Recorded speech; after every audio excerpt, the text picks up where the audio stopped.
Good afternoon. Here is the news at 1. I am Mike James. Lagos State Governor Babajide Sanwo-Olu has reaffirmed his administration's commitment to increasing investment in health infrastructure across the state, with a focus on emergency response, maternal care and disease prevention to meet the growing needs of the people. Governor Sanwo-Olu, who stated this at the official handover ceremony of the newly constructed Accident and Emergency Center at Ekpe, said it marks a new benchmark in the state's infrastructural and social development agenda. He noted that the facility would also expand access to urgent and life-saving medical services, particularly for riverine and rural communities in Lagos, improve patient outcomes and also enhance staff performance, ensure faster response times, and strengthen public trust in the health sector. This facility, like they said, is a level 4 tier facility that will triage and stabilize the event of an accident. It's difficult for us to say that this is when accident is going to happen. We don't know. A world-class facility like this will ensure that when it does happen, you have a place where you can bring them in first to quickly stabilize people. And it's always that first 24 to 48 hours. Sometimes that is critical, stabilizing life. And so what it will do is to be able to analyze what needs to be done on a medium to a long-term basis. But at least the first thing is that life has been saved. We've been able to preserve life, and we'll be able to now take it forward to know what additional level of medical facility will be required. Also speaking at the event, Lagos State Commissioner for Health, Aki Abayomi, said the Sanwo-Olu administration is committed to deepening public-private partnerships, particularly in health insurance schemes that can support emergency medical care. He noted that the state would continue to develop initiatives that enhance healthcare delivery, including the design of programs that ensure the sustainability of emergency services. The facility, which is a collaboration between the Lagos State Ministry of Health and Custodian Social Responsibility Foundation, is equipped with triage units, fully fitted emergency wards, diagnostic sections, staff lounges, and comfortable waiting areas. Governor Sanwo-Olu also paid a working visit to Charterhouse, Lagos Secondary School, the first British independent school in Nigeria at Lekki Phase 1. Plan is underway by the Lagos State government to domesticate the National Women Economic Empowerment WE policy. The policy targets women empowerment in agriculture, skills development, entrepreneurship, and emerging industries to drive economic independence for women in Lagos. Commissioner for Women Affairs and Poverty Alleviation, WAPA, Bolaji Dada, stated this at the ongoing ministerial press briefing to mark the second-year anniversary of the second term of the Sanwo-Olu administration held at Alausa, while noting that the state government has expended almost 2 billion naira to empower the vulnerable. Dada said 10,464 residents graduated from the 20 vocational skill centers across the state from 2023 to date, empowered with tools to start up their businesses, while another 5,013 people will also graduate in the next 2 months. WAPA will continue to be committed to digital innovation, entrepreneurship development, gender equality, and poverty eradication strategies that will build a safer, stronger, and more inclusive Lagos for all. As we continue this journey, I urge every stakeholder, every partner, and every resident of Lagos State to remain engaged. Together, let us keep lifting, building, and transforming our Lagos. The Commissioner noted that over 2,000 cases of gender-based violence were reported in the last 1 year, out of which 195 were males.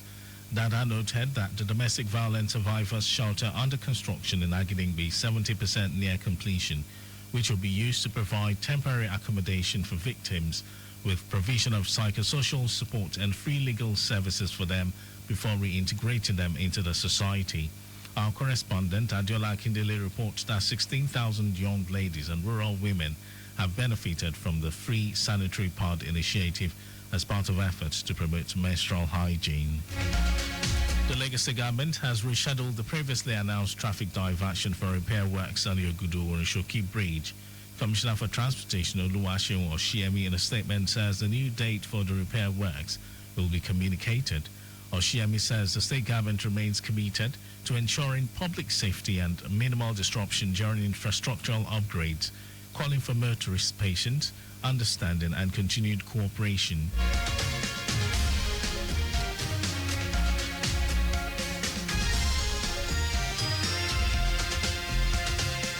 Federal Capital Territory FCT Minister Nyesom Wike has hailed the pace and quality of work and the ongoing renovation of the International Conference Center ICC, stating that the country deserves the best ICC. The minister made this known after an inspection tour of the facility and the N5 road in Life Camp in the FCT. Wike, who was grateful to President Bola Tinubu for his vision and commitment to excellence in transforming the ICC into a world-class facility, said the ICC is the first project that, when complete, will be inaugurated by the president to mark his second year in office. The minister also spoke about his recent trip to China as a follow-up visit to support the production of water for the satellite towns. And in some foreign news, the United States has confirmed that a new system for providing humanitarian aid to Palestinians in Gaza through private companies is being prepared as Israel's blockade continues for a third month. U.S. Ambassador to Israel, Mike Huckabee, said distribution centers protected by security contractors would provide food and other supplies to over 1 million people initially as part of an effort to prevent Hamas stealing aid. The United Nations and other agencies said they have strong supervisory mechanisms and that when aid has surged into Gaza, incidents of looting have largely halted. The Trump administration is trying to build momentum behind the new aid initiative ahead of the president's trip next week to wealthy Arab Gulf countries that would help to fund it. The UN and other aid agencies also pointed out that they currently have tons of supplies piled up near Gaza's border crossings, ready to enter if Israel would allow it. Over to sports. FIFA has announced the Women's World Cup will be expanded from 32 to 48 teams, like the men's competition starting with the 2031 edition. The sports governing body said the FIFA Council unanimously agreed to enlarge the competition, given the remarkable recent strides made by women's football across the world. FIFA said the 48-team tournament will adopt a 12-group format, increasing the total number of matches from 64 to 104 and extending the tournament by 1 week.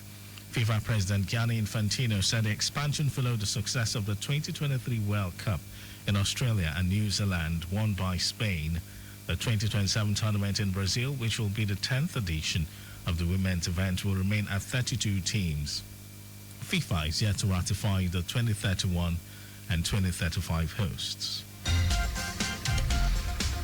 That was our news at 1. Just before we go, maintain adequate distance from the vehicle ahead of you to avoid collision. You can follow us and like all our various social media platforms: X, Traffic Radio 961, Facebook, Lagos Traffic Radio 96.1 FM, Instagram, Lagos Traffic Radio 961. Subscribe and watch our news and programs live on YouTube, Traffic Radio 961. And you can also visit our website at www.trafficradio961.ng. Did you know that under the Sanwo-Olu administration, 18,000 teachers were trained under ECO Excel? You can get more details on the Lagos State Government website, and for contacts with the newsroom, send a message to info@trafficradio961.ng. That ends the news broadcast compiled by Kayode Mafolashiri. Thank you for listening, Lagos. My name is Mike James. Have a beautiful afternoon. In a city that never sleeps and traffic that never slows.